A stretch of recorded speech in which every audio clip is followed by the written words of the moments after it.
Tuesday. The only thing crazier than the South Carolina weather might be that one uncle that we all have and love. I am Shannon Grady, and this is Palmetto Politics. And here's my partner, John Cummings. Good morning. And John and I have some exciting things to talk about. One of the things we want to talk about first is the thing that is poisoning and killing hundreds of thousands of our young Americans annually. It is coming across the border. And of course, I'm talking about fentanyl. And you're going to see running there along the bottom of the screen, fentanylkillsyou.org. That is a link to an organization that was started of mine from high school. Unfortunately, she lost her son Cody to fentanyl poisoning, and she and my aunt have become very good friends. My cousin was also killed with fentanyl poisoning. So we're going to bring in Holly Alsobrooks. Please hold fast and listen to some of the things. Good morning, Holly. How are you doing today? Good morning. I'm good. Good. Holly, I know that you have been working hard on this since you lost your son to this fentanyl poisoning. So what can you tell us about what you and your organization has been doing to try to bring awareness to this crucial issue? Well, it started about a year ago with me and another mom, and gradually more people just keep coming, and they keep coming just in waves right now to us. This is a huge crisis. Fentanyl is 50 times stronger than morphine. It takes 2 milligrams to kill you. It is sweeping our country. It is especially bad in York County, where I am from. My son passed away from taking one pill one time. And we have to get this bill passed in South Carolina. In South Carolina, we are so far behind. There's nothing in place. There's nothing in place for these dealers to be put behind bars, and it's just a revolving door. You know, if I have 50,000 fentanyl pills, I'm going to get possession with intent. That is not acceptable. And this bill is in its third year trying to get this moved through. Some legislation that got pushed through, I believe it was in Union County, North Carolina. I think you shared the story of a dealer who actually was arrested and had $1 million bond. Actually, there were two of them, I believe, that were arrested. And so is that something that you think here in South Carolina would be equivalent to have on our books for the law? Well, we need stronger bonds. These judges in York County seem to be soft. The bonds are not high enough. And as I said, there's nothing in place for trafficking. There's nothing in place for trafficking. North Carolina has trafficking bills. They have by distribution bills. And a lot of people in Columbia, they're defense attorneys, and they are against this bill. They are against for minimum mandatory sentencing. They are against the terms of the sentencing. They're concerned that users are going to get put in jail and they actually need help. My answer to that is, where is our help? We have no rehab. We have not enough access to Narcan, and it is in short supply. We don't have any recourse. We have to have something in place. We can't quibble about how many pills is going to equal the 4 grams that they're calling for. We've got to pass something. Well, before we go, I want to make sure you talk a little bit about what is Narcan. What's the purpose of Narcan? What does it do? Narcan is a nasal spray. Comes in a box like this. I keep it on me at all times. Everyone should have this in their medicine cabinet at home. It is a nasal spray. There's 2 sprays in here, and you just take it out. If someone is overdosing, an overdose looks like, they're losing their breath, their respirations are decreasing, they may turn blue. A telltale sign is pinpoint pupils. You see someone's pupils and they're pinpoint pupils, that is a direct sign of an overdose. If you give Narcan to someone and they are not overdosing, it will not harm them in any way. So there's no, problem with that. Better be safe than sorry. You spray it in one nostril, you wait 3 minutes, you see if they're coming around. If not, use the other nostril, spray again, and fentanyl is so strong that it may take several boxes of Narcan to get them back. That is to help in the meantime until EMS gets there. Narcan immediately puts that person into It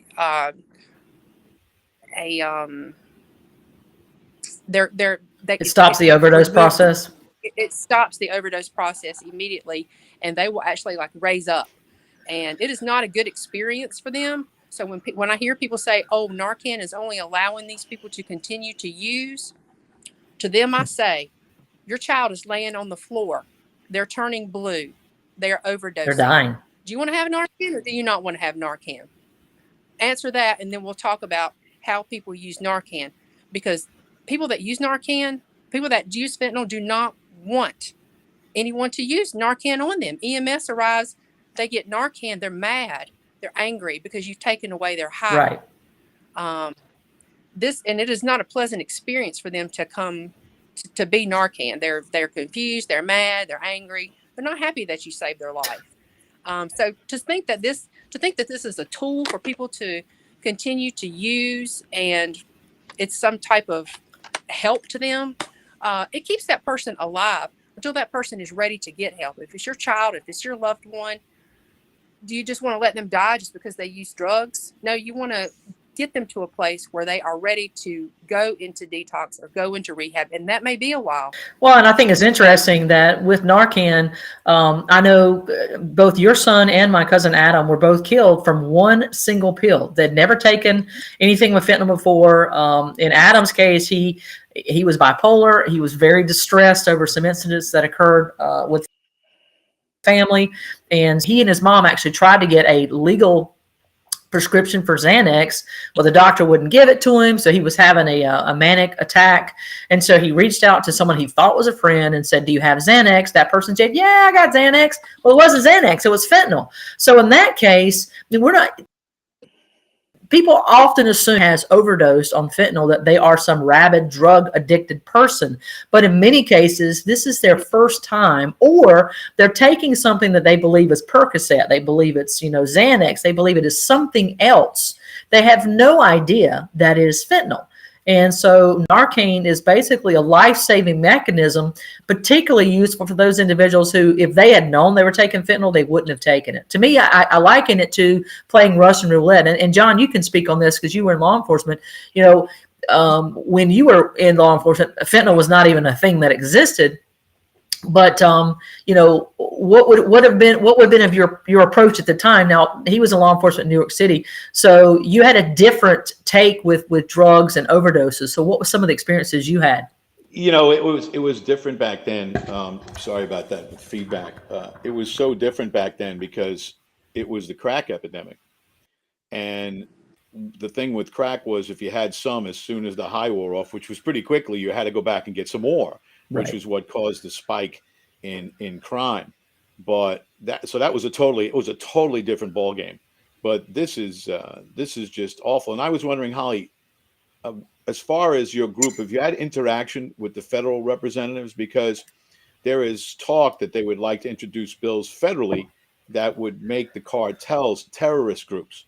And if you make the cartels terrorist groups and you can prove that the local dealers are working directly with the cartels, then they can get charged federally. You can always get charged federally, but this would bring in terrorism charges. Have you had any interaction with any of the federal representation? We are attempting actually this week to get in touch with the DEA about things of this nature. I don't know why this is not already, just barreling down, because a small amount. I mean, if I had a small amount, if I had just a small vial of this and I blew it into a room, we'd all be dead.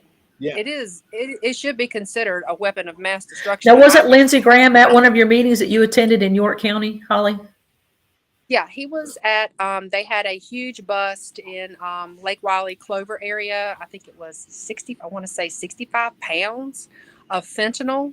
That is enough to kill everyone, several states on the East Coast. Yep. 65 pounds of fentanyl. And they laid it out on the table. They had a press conference. They were all there. Of course, no one wants fentanyl. No one wants fentanyl to be here. Nobody is for fentanyl. We can all agree on that. But how we're dealing with it seems to be up for debate. And while they are deciding on the verbiage and the number of pills and everything, our kids and our loved ones continue to die, and we have to do I something. know that Senator Graham wanted, I mean, he's talked about sending the military in against the Mexican cartels. And my thought about that is okay, but it's probably before you take that step, if you label certain cartels terrorist groups, then you can be very active against the people in this country and prosecute them to the fullest extent of the law before we start sending our young people in there across the border to take on the cartels. Yeah. Yeah, because in addition to, John, in addition to having them labeled as terrorists, what this now means is we can freeze all their assets. We can start freezing their bank accounts, and you start taking away their money. That's going to definitely hurt them where it counts most. And I agree. That is a great tool, a great feather to have in your. And of course, we don't want to go to a military option unless that's what we're called to. Now, I'm with Greg Gutfeld, who has said on numerous occasions, declare these guys terrorists and then give them the Gaddafi treatment, which if we all remember in Libya, when Gaddafi was giving us some problems, we sent a little package, blew it up, and he got right in line after that and said, oh, wow, these folks are serious. So it may require, as John noted, that we single out which of these cartel groups are the most involved in this particular distribution of fentanyl, and then we send them a similar mail package. It's not really a mail package. We smart bomb them, but we do something, and that has to be with Mexican, approval, obviously. Oh yeah, and also we have to go after the CCP. I mean, let's face it, this all comes from the Chinese government. It's not the Mexicans on their own. It's not the cartels on their own. This is all from China, and we keep engaging with China. Everybody's got their investments in China. You saw these banks that are folding, like the one out in the coast. Right, Silicon Valley Bank, a third of their investments, a third of their money was CCP money, a third. So, until we stop all of that, the fentanyl problem is not going to stop. It's not just the Mexicans. We have to deal with the Chinese. Well, Holly, what are some things that folks can do if they want to get involved with your organization, or if they want to be more proactive about stopping this? Well, we started out with just a couple of moms that we wear t-shirts. I have t-shirts made. They say fentanyl kills you. Stop the stigma. Talk about it. Wear my shirt everywhere I go. 9 times out of 10, somebody's going to stop me about that t-shirt and ask me about it, or just say, hey, nice shirt. We do awareness campaigns. We're going to do one in Fort Mill, South Carolina on April the 8th. Location to be determined. We'll be out with our posters of our children and our t-shirts. We have people stop all the time. People pull over on the side of the road crying, saying, hey, it was my son. It was my daughter. I speak to, Rotary clubs, town councils, church youth groups with their parents, just anybody that will listen, because people aren't going to get involved unless it happens to them. And I'm one of them. I didn't think, I wasn't thinking about this. And now here we are. So you have to go to places where these people don't think that it's going to affect them. We're working on the laws. We're working on the bills. We're mailing letters. We're parent support. We have people that call us from all over the state, a couple from different parts of the country, actually, and say, I don't know anybody in my area. I don't know who this is happening to. Yeah. And the fact is, it's all around you. It's hidden and it's everywhere. And people aren't talking about it because of the stigma of the drug use. And it should not be, because this is affecting everyone in every walk of life. Yes. And now, in addition to fentanyl, we had last year in 2022, we had between January and November 59 fentanyl deaths in York County and 6 xylazine. If you don't know what xylazine is the up and coming thing. It's basically an animal tranquilizer, and it is an opioid, and you cannot use Narcan. So we had 6 deaths from xylazine in our little York County. So that's coming as well. It is, I saw that. It is deadlier than the fentanyl. And again, as you noted, it does not react to Narcan. So if they are overdosing with this particular animal tranquilizer, there's nothing you can do. I've told my son, you don't take an aspirin. No. Comes directly from the school nurse or from me or from your doctor. You do not take anything from anybody, because they may not even be intentionally giving you something with fentanyl. They may not know themselves, or they may think this will be funny. Let's watch how he reacts to this particular aspirin. So folks, I mean, it is so imperative to tell them that under no circumstances do you take anything. I think John and I talked a couple episodes back. There were, I think it was like maybe 5 girls at a middle school party, private school. Obviously they're 10, 11 years old. They've never taken any kind of drugs, and they all took something, and it did end up having fentanyl in it, and it killed all of them. So again, that's a clear example of they weren't drug addicts. They weren't, they were just kids. I mean, they were preteens. They weren't even teenagers. And they were basically murdered by fentanyl. That's pure and simple. That was murder. And we need to start as they're murderers. They're peddling a poison that I believe is purposely designed to kill us. I don't think the Chinese are under any illusions that this is a good thing. And typically the business model for drug dealers is they get you hooked on something because they want to sell you more. Well, the Chinese they're not under that obligation. They don't care because they know it's going to kill you. Well, if they're killing, what was it last year? Close to 100,000 Americans? Over 100,000. Yeah. Over 100,000. Yeah. So that's more people, more Americans killed than the whole of the Korean and Vietnam War combined. And yet our government be ignoring the issue. So I think we've definitely got to step up. And I know that on your website, we've been running across the screen there, fentanylkills.org. If you go to that site, folks, you can help donate. You can get involved. You can volunteer. You can find out more information. And I understand that you guys are putting some billboard signs to help bring awareness.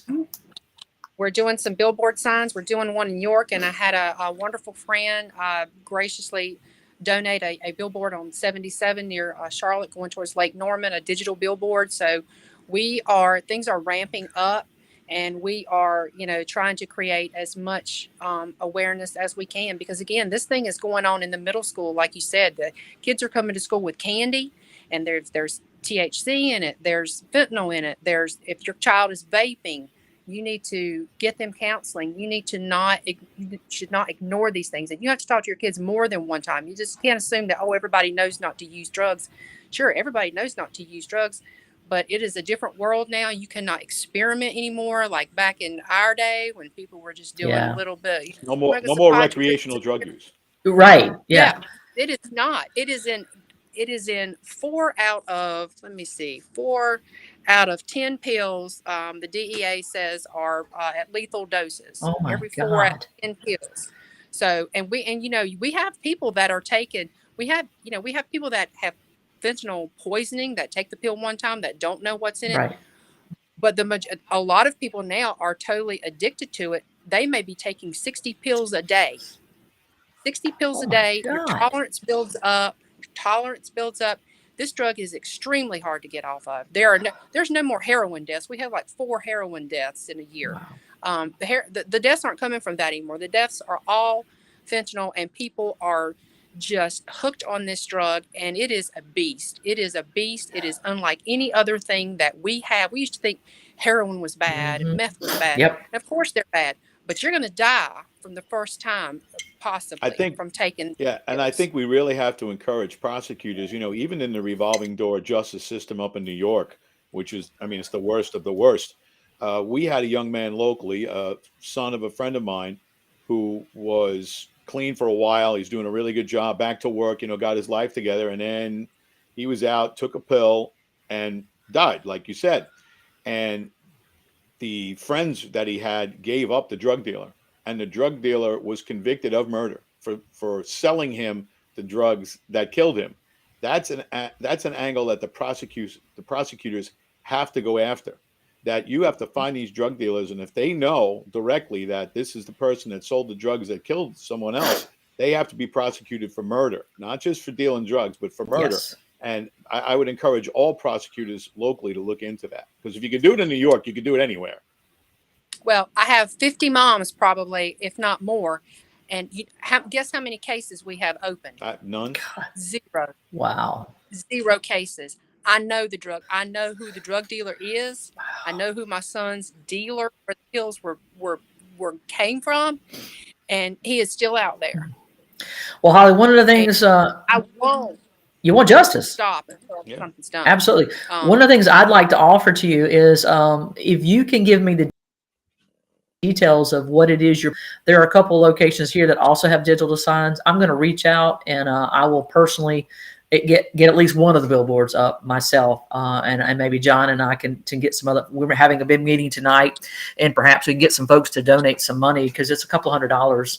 Well, it's It's extremely expensive, and I'm a big crier, so don't make me cry. okay. Well, I'm going to try not to make you cry, but we're going to put, if you can send me that information about what you want posted on that billboard, I will do that. I will make that happen here, because it is that important. Although I didn't know your son, you and I obviously went to school together, and I miss Adam and suffering through the heartache that you are currently suffering through. So we have to put a stop to this sooner rather than later.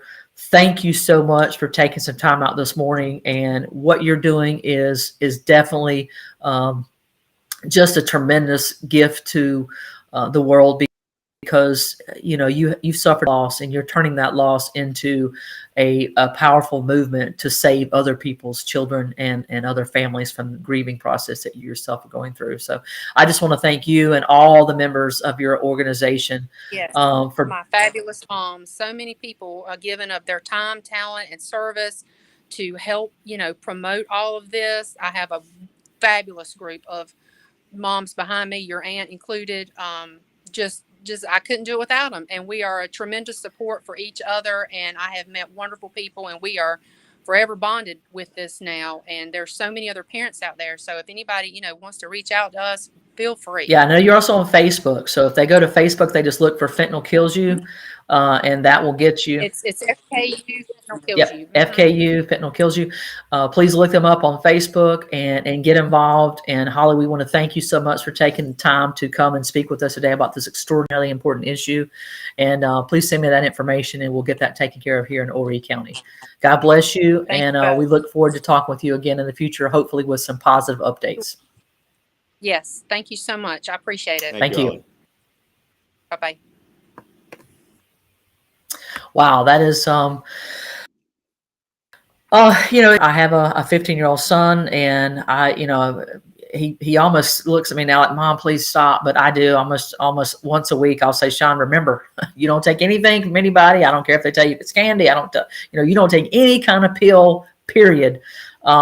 And I said, please tell your friends the same thing. And he has a little group of teens that come over on Saturday night, and they play D&D. And I've kind of said the same thing to them. And you get the typical teenager, oh, Lord, they roll their eyes at you. But you know what? I know they're listening.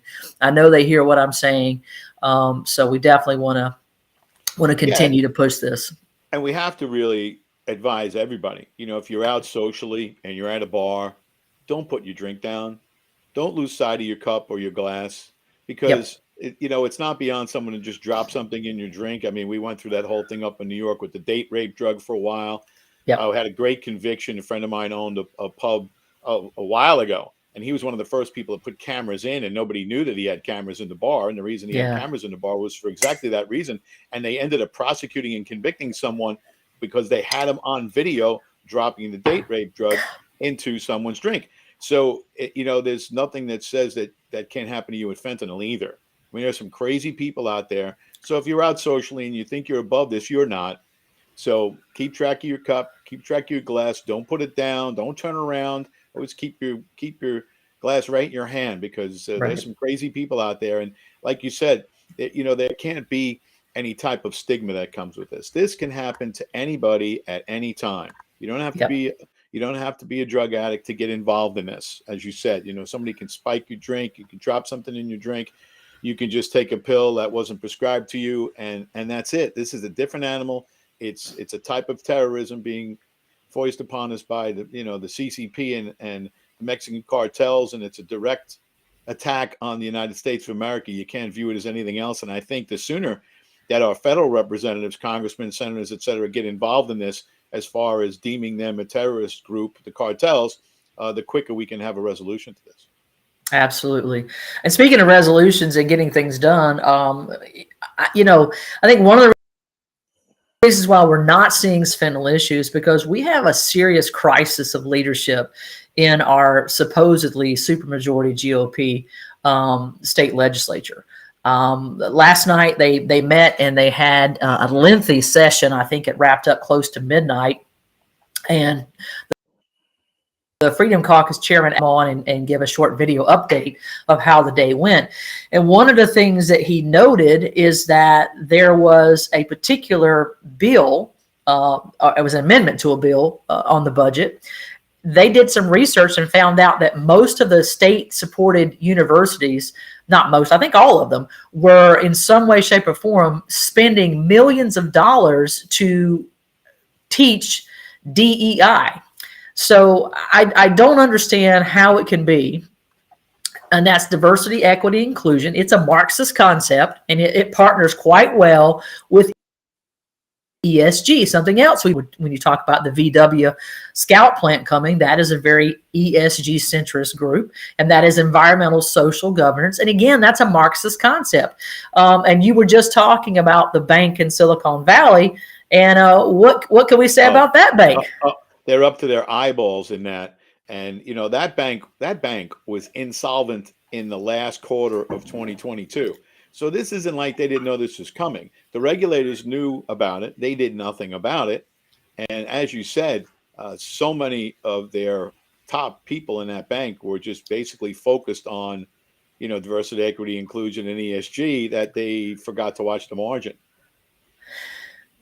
Yeah, and you know what I find disappointing is that, again, we're supposedly a red state with a GOP supermajority in the House and the Senate, so we should, without any difficulty, be passing conservative bills. And so when this amendment was offered to the budget that said, listen, let's cut the funding for DEI at our state universities, let's just take a look and see how folks voted, because I think you're going to be very disappointed to see how these individuals in our government chose to vote. Yeah, this is budget week for those who don't know. This is the week now, that they put the budget. Right. That's what's most important. So if you take a look there, I don't know how well you can see that, but the thing to note is all of the green votes said, let's table this bill, let's kill it. So in other words, the green vote said keep DEI, keep it in universities. Now again, we're supposed to be a Republican state, and DEI and ESG is a clear progressive group idea. It is not something that conservatives should be embracing. And notice that there are just a few red votes. So we have a problem, and I believe that there's virtually no one in the Ori delegation who voted to strip DEI funding from our colleges and universities. I am absolutely appalled. In fact, the only one of our delegation members who didn't vote to DEI was Tim McGinnis, and he has voted present. Now, I don't want to say that he took that vote because he didn't want to vote one way or the other. I suspect because he's a small business owner that he may actually literally have not been present. But I am deeply disappointed in Representative Crawford. Representative Guest, Val Guest voted for this nonsense. I believe we have Case Britton voted for this nonsense. And where is William Bailey? Mr. William Bailey voted to keep DEI. I don't understand it. I don't know that they can justify that vote. I don't know that there is any justification. Why in God's name would a supposed conservative want to continue to fund a Marxist liberal progressive agenda? I think it all comes back to the fact that there are too many people representing us, really both federally and at the state level. They're afraid. They're afraid of the fallout. They're afraid to be called racist because they don't want to fund diversity, equity, inclusion programs. And for me, it's exactly the opposite. You want to talk about equality, equal treatment under the law, and nothing else. These programs do anything but reinforce that value. And for quote unquote Republicans to go out and support these things, it's mind boggling to me. I don't understand where the mindset is other than just fear of retribution. And if their fear is unfounded, because for me, I think it's going to backfire on them at the ballot box next year. Yeah, I with that, but here's the problem as I see it, and as it's been explained to me. Folks have told me, and by say folks, I should say Jonathan Hill, who is a former House representative who's working diligently behind the scenes. He's one of the guys who's tracking these bills. He's helping to identify bad bills, and he's laying out why they're bad bills. And he's just been a tremendous research advocate in making sure that we get really conservative bills put in place. Anyway, he said that the problem is not, we can't just simply call our representatives and say, hey, we need you to vote this way on the bill or stop voting that way. That's not going to work, because most of these folks understand that nobody is going to run against them, because you have to be an attorney, a real estate person, a realtor. You have to have some sort of occupation that gives you the freedom to spend roughly 5 years. And so the average person can't take that kind of time away from work to travel up to Columbia to participate. And these folks know it, so they don't fear you. So you call them, and I give you a great example. Carla Schusler has her public page, and our page, the Pound of Politics page, was following that. And I tagged her along with all of the other members of our ORI delegation and asked the question, why did you vote this way? Please explain. And instead of responding, she blocked our page, which, Miss Schusler, is illegal. You cannot block us. We are your constituents. To give her one more opportunity to reverse that before I contact the state ethics committee, because that is a violation of the law. You cannot take your public page and block constituents who want to ask you questions, debate with you, or even say bad things about your decision. Attack, or they're threatening you, that's something different. But certainly asking you why you voted for a bill does not constitute a threat, and it is within my First Amendment right to question and petition my government. So again, Representative Carla Schusler, District 61, I'm going to give you one more opportunity to read the decision to block our page. And if you don't, I'm then going to contact the state ethics board. And if you want to know how that goes, just ask Representative Heather Crawford, who was also accused a session or two ago of blocking constituents. And she was contacted by the ethics committee, and I think she very quickly chose to reverse that decision. But the only representative, we also have Neil Collins, who chose to say that we couldn't ask him any questions. Now, he may argue, well, you're not my constituents because you're in Myrtle Beach and I'm up here in Greenville. Sir, you represent the state of South Carolina, and as such, members of the state of South Carolina can absolutely ask you a certain way, particularly when you chose to take out a rambling post attacking members of the Freedom Caucus. And when you were confronted with your own weaknesses, you chose again to block our organization and say that you weren't going to listen to us whatsoever. And then called me the most unprofessional manner that I've ever seen in my life from a supposed elected professional.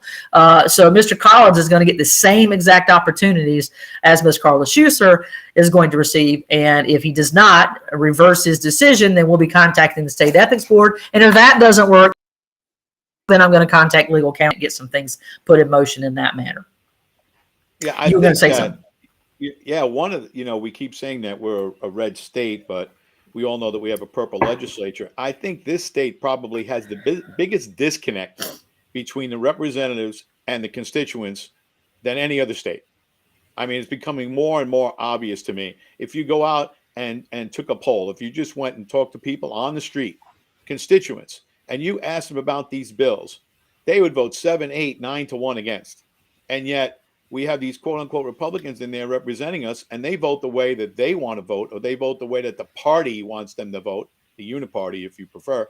Right. And they will not answer to the constituents when you pose a question, which makes it all the more outrageous when people will not answer you in social media. Look, you have a page.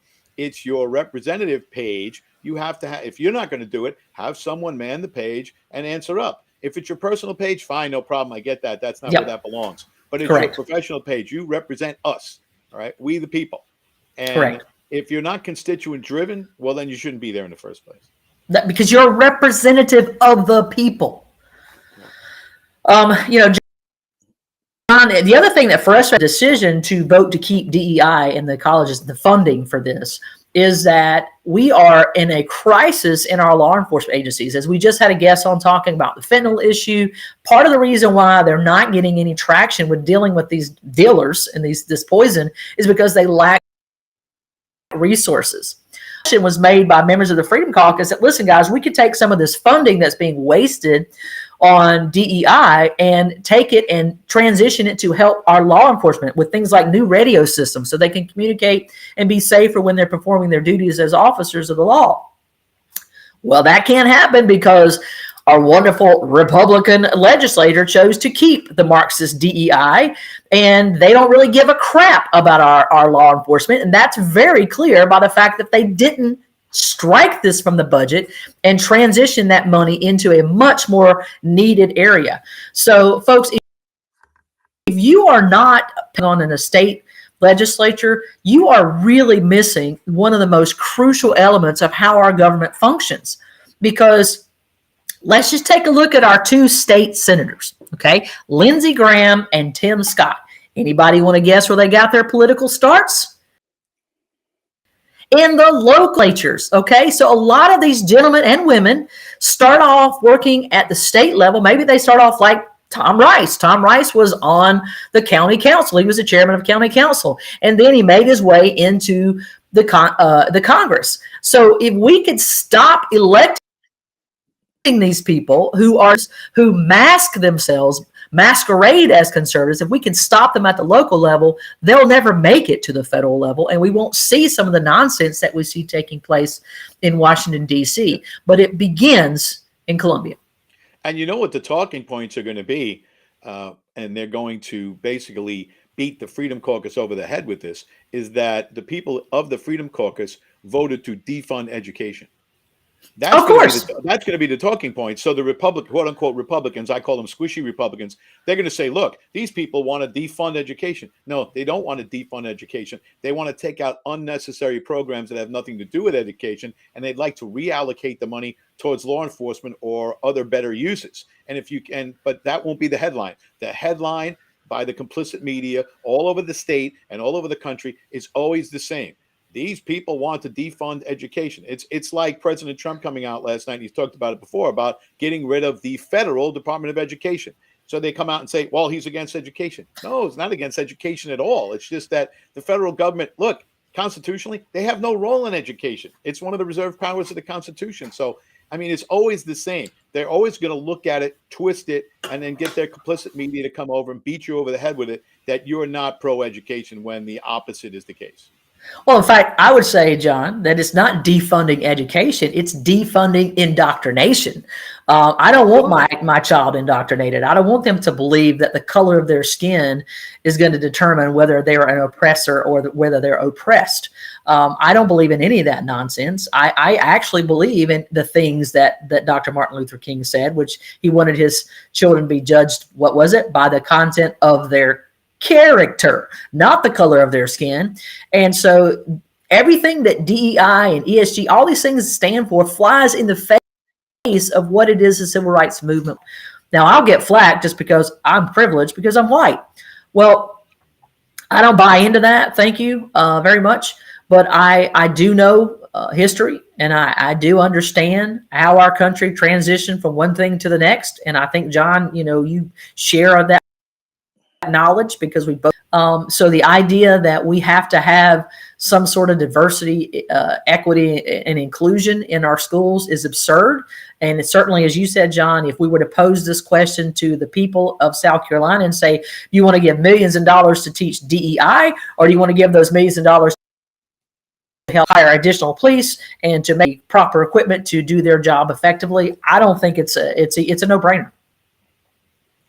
Yeah, and so, when you look at the heart of the civil rights movement, victimhood was not the foundational part of the civil rights movement. That was not what the intent was. And I used to tell my students that all the time.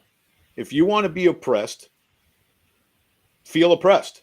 If you want to succeed, just take the tools that are in front of you and build a life. That's all. And, I taught in a school that was 88% minority. And I used to tell the guys all the time, look, just work hard and go forward. If you want to be the victim and sit here and wait for people to come and help you out, you're not going to go anywhere. You got to operate. You want to change things. That's great. But if you want to change things, guess what? You have to get an education first. And this idea of DEI, it's not a necessary part of education. And like I said, in fact, it's quite the opposite, and it has the opposite result.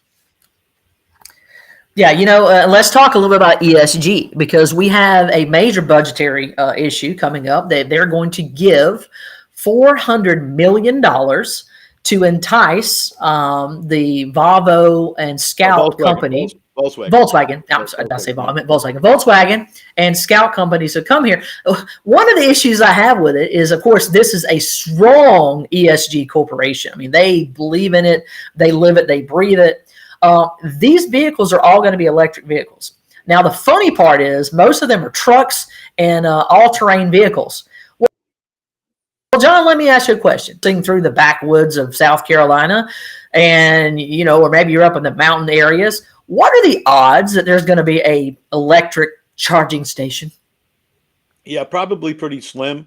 I've gone. I think I've told you this. I've gone to calling them battery operated vehicles. Yeah, and that's something that we always let the left determine the lexicon. Always. Yeah. And these are not, for the last time, these are not electric cars. Just like your flashlight, it's not an electric flashlight. It's not, because you have batteries or you have to charge the flashlight.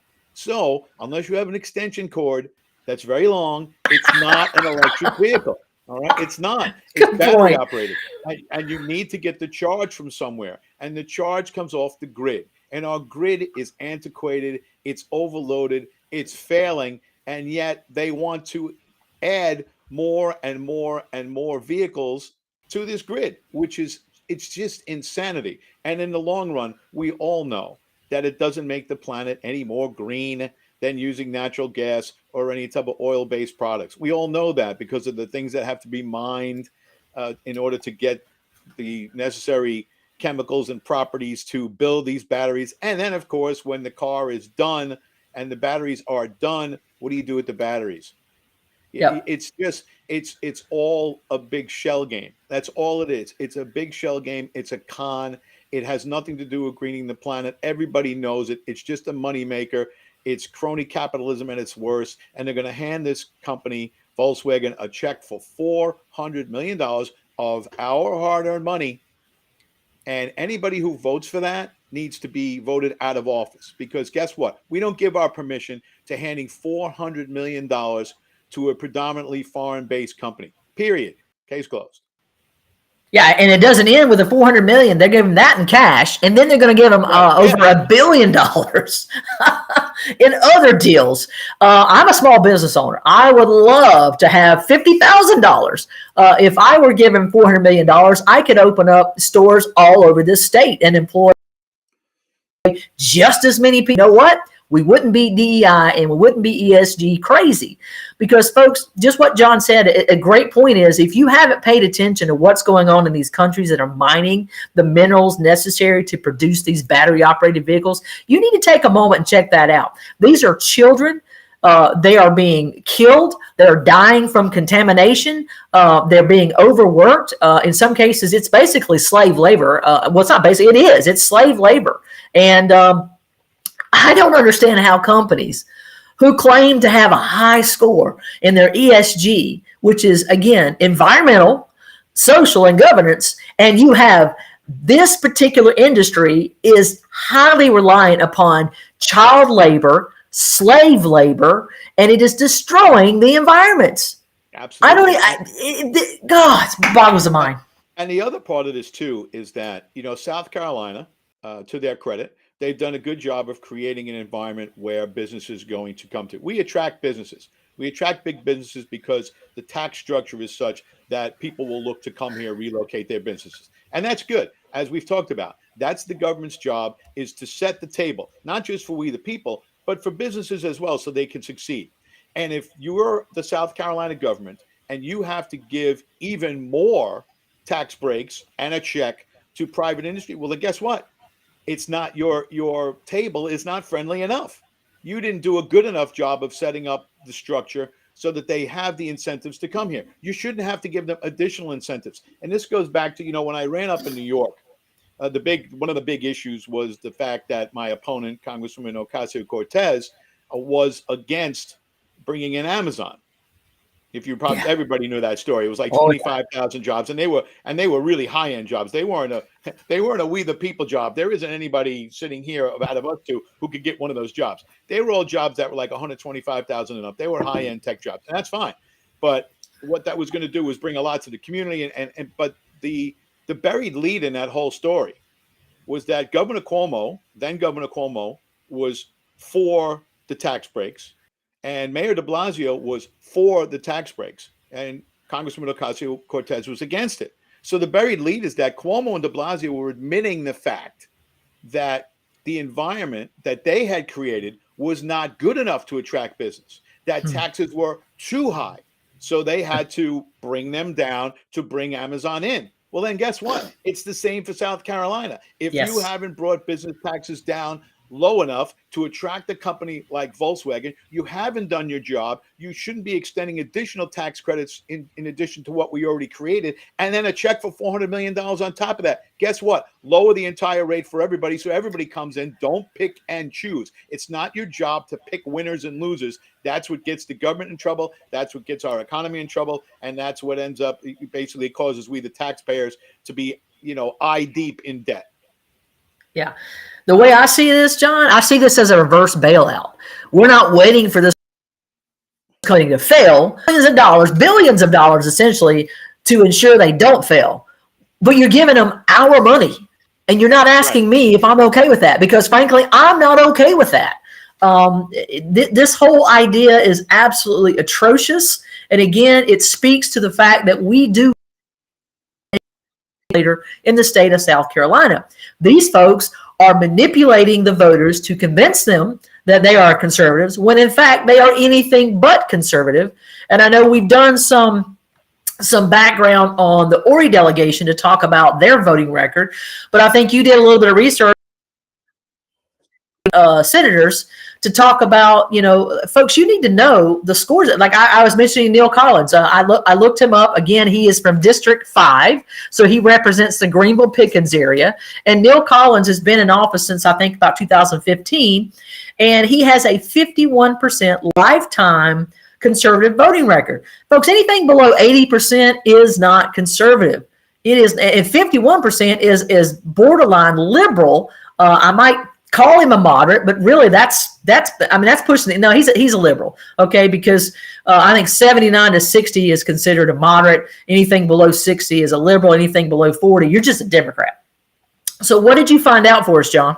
Yeah, one of the things that I've noticed, this recurring theme, is when you look around the state, and I was looking at the Senate representation, not the House. I guess we'll start with Ronnie Cromer, who represents the Lexington, Newberry, and Union County area. He had an 81% conservative voting record in 2021. In fact, he's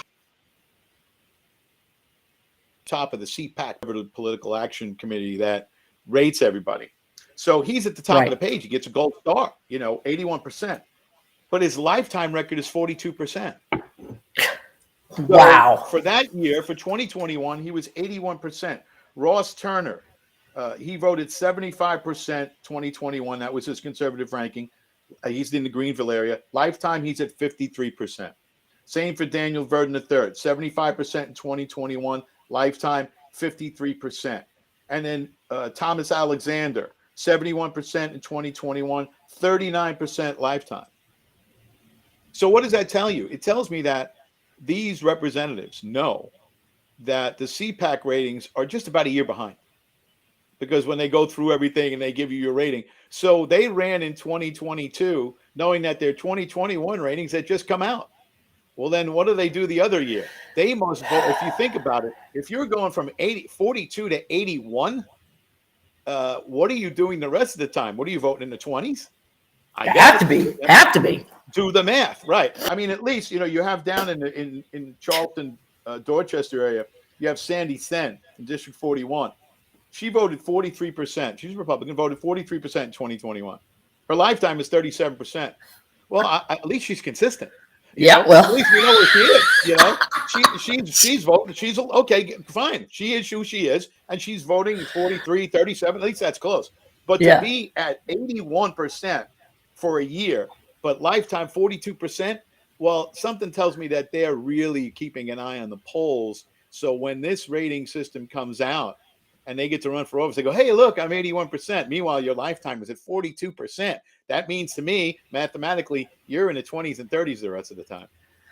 Yeah, we have several members of our own Ori delegation that fall right into that category. Heather Crawford and Heather Ammons Crawford rather, in 2021 also had an 81% score that year. But her lifetime score, I think, was 54%, maybe 56%. It was in the 50s, so still liberal. So you're absolutely right. There's no other way to have that, have that high score for 1 year and then your lifetime be so low, unless, like you said, the other years they're just in the trenches with the Democrats. Greg Hembry and Luke Rankin, locally, in 2021, Greg was at 59%. Luke Rankin was at 53%. Well, Greg's lifetime is 45%. Luke Rankin's 34%. So, it's obvious, I think, what they're doing. Every other year, they vote conservative. The rest of the time, in the off year, they must be down in the 20s and 30s. And I think that's what you're going to see right now when the ratings come out for this year. They're not going to be good. It's atrocious. And I don't know if people understand how important it is, again, to not just office. I mean, Luke Rankin has been in office, I think, since late 90s. And he was a Democrat all the way through 2004. And as I've noted many times before, he then switched to Republican. And I think people hear his name, Luke Rankin, and they think, oh, well, he's always been there, so we're just going to keep voting for him. Folks, stop these guys and these girls back in office. They are not conservative. They do not represent your values. They are lying to you when they say, oh, look at me, I'm a conservative. No, they're not. If you want to have conservative representatives, then you need to change how you vote. And that goes back to, again, Jonathan Hill's point that it's not enough. That is important that you call these representatives and tell them you're not happy with the way they're voting, but that's not enough. We have to find genuine conservatives to run against these folks so that our citizens have an option, because as I noted before, it's very difficult to find people who are financially positioned to be able to take 5 months off a year. So it really leaves us with, as I said, your realtors, your attorneys, and your retirees are the three primary categories of individuals who can afford to take 5 months off and travel up to Columbia and do their duty as a representative or senator. So the pool of eligible candidates is quite small. And I don't know how to fix that. Yeah, and I think that's another reason to get rid of the open primaries. Yeah. Because you have so many Democrats cross over and vote for these Republicans in the primary, and then we end up holding our nose and voting for the quote unquote Republican in the general.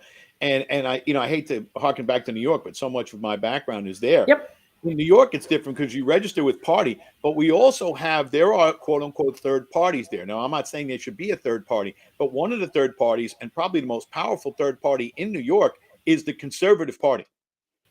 And if you don't get the backing of the Conservative Party before the Republican primary, and you're probably not going to win.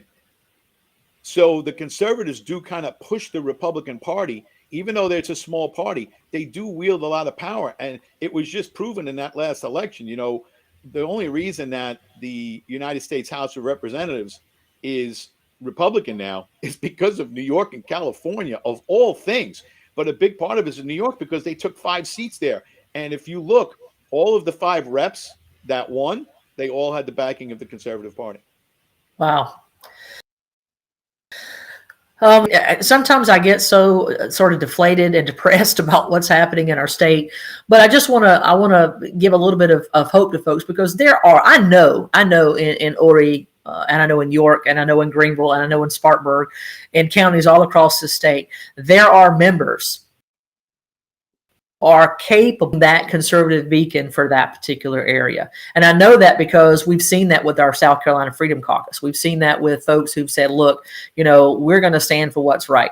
Now, I'm going to say this. I am a staunch defender of the Freedom Caucus, but John and I have both had issues with some of the things that they've pushed. I think one of the great examples is there was some movement on a bill to make abortion murder, and thereby making anyone who participates in having an abortion susceptible to the death penalty.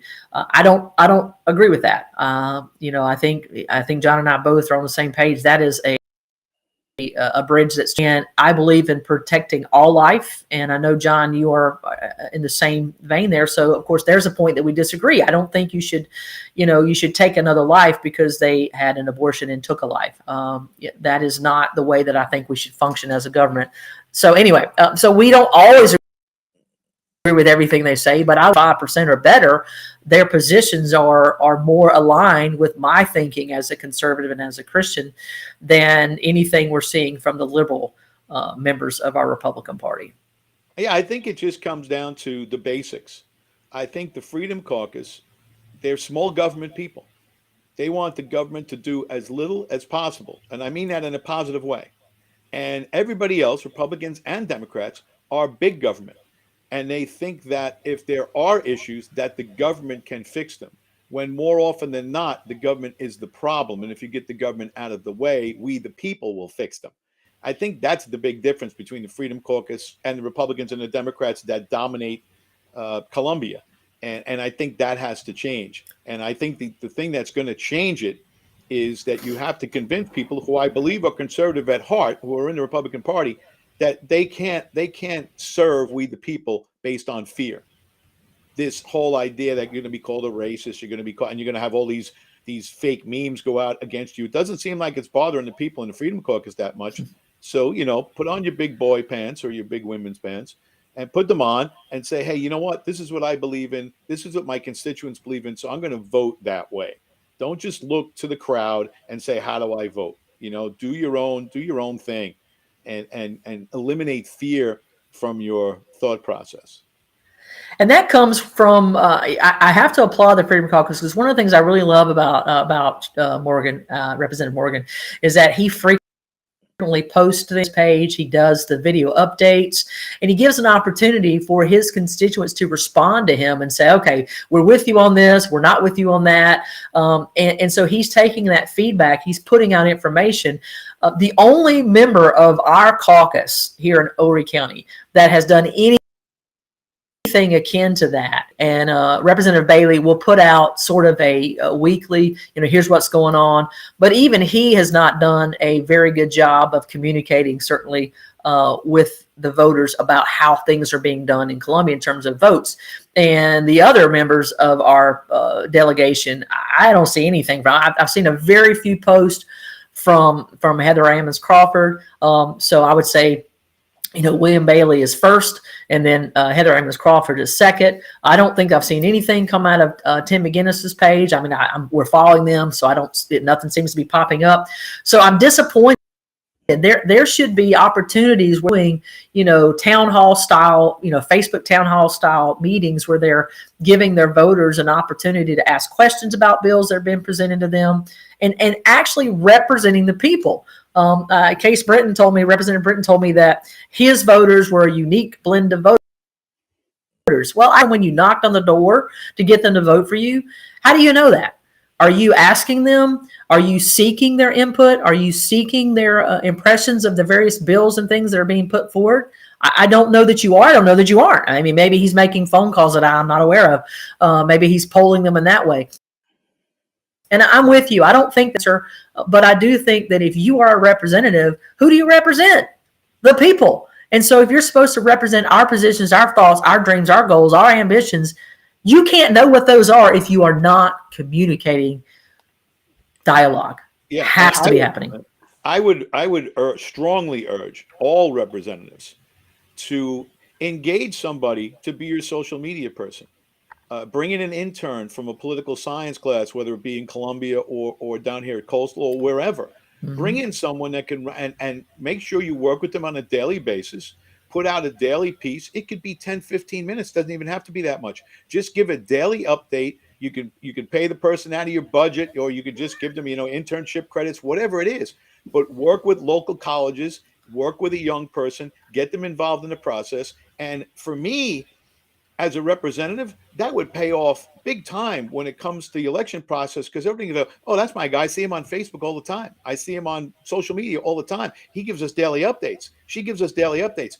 That, to me, that's worth its weight in gold, and it's not going to cost you a lot of money. It's going to take you 10, 15 minutes a day. So I think that all representatives should look to do that. I know Adam Morgan does something like that, and he's doing it himself. He should probably get somebody who's interested in political science to be your point person, someone who's good on the camera. And so many of the young people are, because they're on it all the time, probably a lot better at it than we are, right? They're used to it. So get out there, maybe hit 4 or 5 points, things you covered during the day. And then at the end say, hey, if you have any issues, please contact us at da-da-da-da. And that there is no better promotion. And guess what? Other than the fact that you might have to pay this person a little money, it's free. It's better than commercial time. Yes. Plus, you're building that leadership that I've always talked about. I don't like the fact that we have so many people in their 70s and 80s still serving, because it shows to me that they've of raising up the next generation to be leaders to replace them. Well, folks, we've come to the end of our hour, and I know I personally could continue to talk more and more about this. We will definitely continue.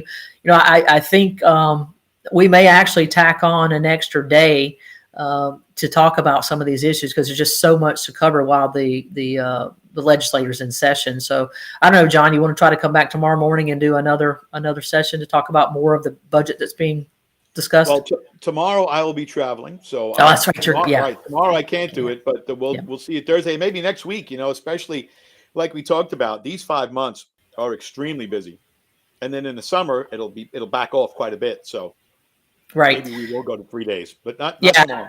Yeah, and then in the summer we can focus more on school boards, what they're doing in terms of hiring. We can talk about county council, we can talk about city councils, things like that are going on. So we want to try to keep you abreast of not just what's happening in our legislature, but we also want to talk about what's happening at the state and local level, city and county as well. So thank you, folks, for tuning in, and we look forward to talking with you again on Thursday. John, traveling mercies to you and your family as you go up to take care of some departures, if you will. So thank you. thank you. It was my aunt passed as my mom's sister, 98 and a half. So a good life for her. We're going to go up and celebrate her life. Absolutely. A life, I'm sure, what deserves being celebrated. So, folks, thank you so much for tuning in. I'm Shannon Grady, and that is John Cummings. And we're Palmetto Politics, and we'll see you